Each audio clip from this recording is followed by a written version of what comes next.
problem with the pain is that it's so uncomfortable.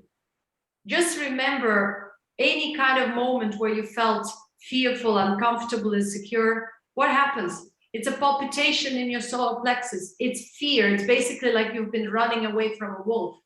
Now, when you're running away from a wolf, what is there? The first thought, you just want to either change the situation, find yourself safe spot, secure spot, and hide away. Because you cannot imagine just stopping and looking at the wolf. But guess what? Sometimes this is the only way for a spiritual breakthrough I'm speaking about. I'm not speaking about the ordinary situations. Ordinary situations will be the person will run, and as soon as they find a comfortable spot, they will try to distract themselves. They'll try to go into, again, escaping modalities, just not to think about it, not to bring it up, because it's so painful and uncomfortable. And they will try to create maybe opposing thoughts to save themselves, because they cannot just like stop and look back and look into the eyes of that wolf and say, no more, come what may, I'm facing you. And so when this courage is there, only then you can say you've become a spiritual warrior. But such beings are very few. The majority of the people will try to escape into some kind of comfortable zones. In relationships, for example, it's the best example in relationships. When, for example, people face each other and then someone says something offensive, or one already has been provoking the situation, but doesn't take responsibility for that. The other one feels hurt, also kind of feels angry, okay, attacked. Now, the one who attacks will always be guilty, but the one who provokes needs courage to see and take responsibility for that provocation. So in this case, people clash and hurt each other when they could actually just find courage instead of this ego clash and pain invoking or fear invoking. They could just go over the fear and say, I'm sorry, it's very painful, but I want just to talk. I don't want to be afraid anymore. I don't want to, but this is very rare, because, or it requires a degree of maturity. Most of the people prefer just to clash and go their separate ways. So they can never fulfill or complete their journey understanding the purpose of any relationship or union. And so many people choose to glide on the superficial level. So they just enjoy the comfortable journey or the comfortable part of the relationship. And then if things become uncomfortable, they can't understand that this is the depth. This is where they can actually go deeper into themselves. This is where actually the healing process is being initiated. And instead of, running away, they have to face, provided there is no toxicity. And toxicity, I mean violence. If people are willing to talk, no matter what they did, they said something offensive or hurt each other, it happens. But if they can come back and restore and talk about things, this can always restore the relationship. And in that case, they can go deeper into their relationship and union, so they can unravel even deeper potential, plus also maybe even deeper traumas and pains. And so this way they learn to trust each other. But if they just think that trust is only when everything is perfect and we're wearing pink glasses when everything is okay, then it's a problem, because then there is fear. And in a relationship, fear breaks love, or it can't actually break love, but it disturbs love. Or people run away from it because they cannot understand that this is already the love of life, that life through this relationship brings you this kind of healing opportunities. So people, it shows that they not only, they don't only kind of feel untrustworthy, or they feel insecure, or they don't only not trust their partner, but they also, and in a bigger picture, they don't trust their life path, their spiritual life path, because they try to run away, and so they constantly change their life path into something that kind of eliminates opportunity or prevents them from succeeding in life, because they simply cannot just tame themselves and say, now I'm going to work on this. And so relationships is just a very important tool, provided there is no toxicity there. Toxicity means violence or manipulation of some sort, where there is some kind of, aggression going on. If it's really, anger, yes, but aggressive violence or something, it's toxicity. So in this case, of course, you can say you have to face the situation where you question yourself, why do I attract this? Or why do I provoke the partner to this degree, first of all? Or maybe there is something that I am contributing to the whole thing.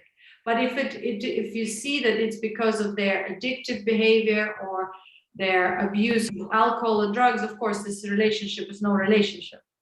But then there has to be a work where you ask yourself, why do I end up with this kind of partners, right? Or the partners that trigger me to this degree, or that maybe I contribute to their pain and I force them. But at the same time, no one can force anyone. It's just, that's what happens. Many times people have alcoholic parents, drug abuse parents, find themselves in this kind of situations. So many times, in order to cure our parental issues, it is a must to be in a relationship on this spiritual journey. It is a must to be in a relationship. But at first, this relationship may seem that this is a kind of a constant refinement, constant work, constant refinement, constant work, until the point that you realize this is a sacred relationship. It helped me to heal. Once you heal, you can then understand whether your soul connection is beyond the trauma or it just fulfilled its purpose. Because if it's fulfilled its purpose, it will fall apart naturally. But sometimes, if it's a really important relationship for your further growth, it will stay there. And it will continue fulfilling its purpose on a higher level as well. So, but such relationships, they don't have this traumatic dynamics anymore. So this is what it is. And so once we healed the trauma, we can say, yeah, now this is the time when we can actually enjoy spiritual knowledge, enjoy really not just actively pushing meditation, actively pushing ourselves into action because of trauma, but our response to life becomes so surrender-like, so tranquil, so accepting. And this is another sign that the trauma is over. We become absolutely surrendered into this flow of natural being. And so then it's much more pleasant for another being to be with us. We can be then with other people, we can share and yet not be touched by whatever reactions they have or actions they perform. So this is a foundation on which you can actually then start building your proper spiritual kind of understanding. And again, spiritual understanding or building spiritual life doesn't mean that you deprive yourself from other areas of life. It's like a spiritual building. You build it step by step. So once this is resolved, you start understanding more how you relate to the world. Now you may feel maybe a different type of pain, which is subtler, how you relate to the world, how the world reacts to you, not only just people around you who you are already comfortable with, but the larger world, right? Or when you are with others, can you bring that peace and tranquility to the more extended framework? So this is how it goes. And then you understand that you perceive the world, that the world is kind of your extension. So everything is sort of interconnected there within yourself. So then you start opening up to higher knowledge. You cannot open up to the higher knowledge if there are hindrances in your life, like someone constantly invokes pain. So then you have to focus on the pain. You have to focus on understanding that no matter what happens to us, it has already happened. Or whatever took place in our path, it has already happened. The only way we can look at it is that concept of that what took place, that story has to be dissolved. But the pain cannot be dissolved so easily, so it has to be witnessed without a story. It does not need to be supported anymore with emotions and thoughts and why and how, just observing the pain and realizing that this pain is a certain reaction of the body that stayed there, that had a certain charge, energetic charge. And now by observing it without creating a story, without propelling it through thoughts and emotions, you allow it to dissipate, because you don't blame anyone, you don't point fingers, you don't create story of why you're facing this pain, just you and the pain. And this is where you experience the deepest surrender. That's it. Is this the end when you're facing the wolf? Is this the end? No. It actually opens a new possibility to see life. And this is where your solar plexus starts, or your abdominal area, wherever the pain is, it starts releasing the tension. Because on this level of nervous system and body, where is the trauma?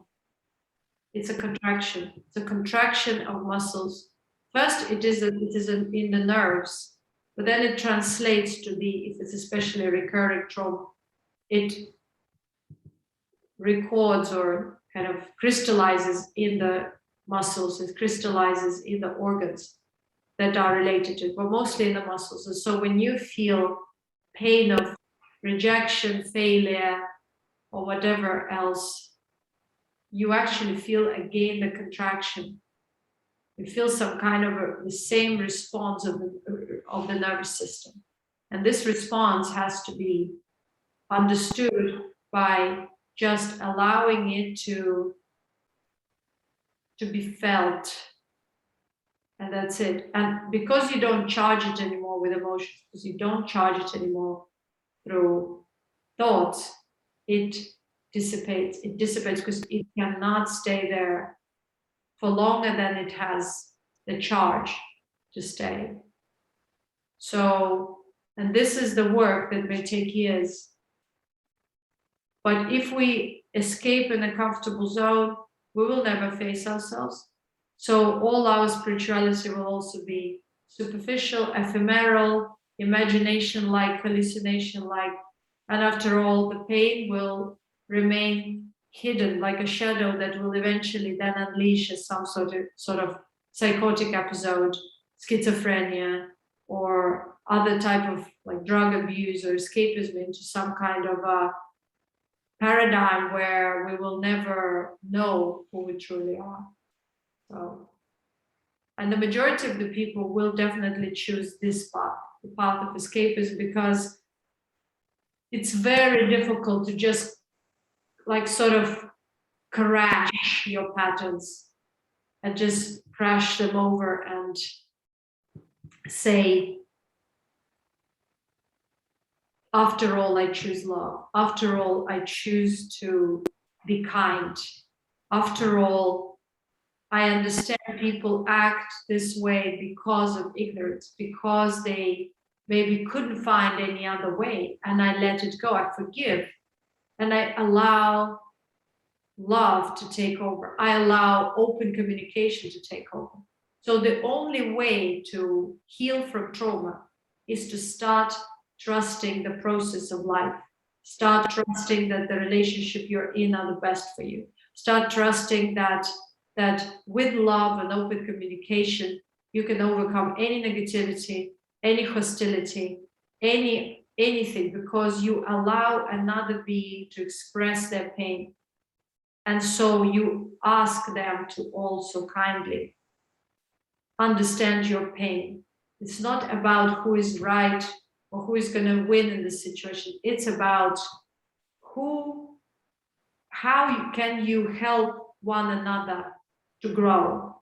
And so if you approach relationships from this point of view, if you approach life in general from this point of view, you completely change the paradigm from a victim-like, from an abuser-like, from a savior-like, or a person who constantly escapes, into, you change it into a beautiful relationship with yourself and with others, where you always are ready to open for the communication and listen. Maybe you really misunderstood people.